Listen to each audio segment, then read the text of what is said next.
I installed an air conditioner. My customer had the furnace and the coil, so I added the line set. This will be the line set. Goes below the roof.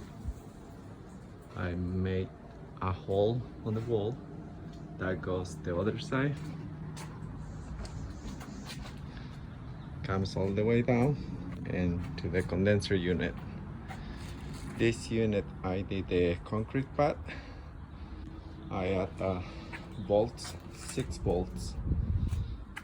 The unit will not move.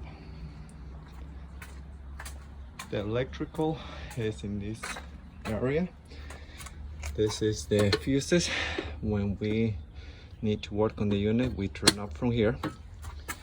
I run against the wall to the main breaker switch.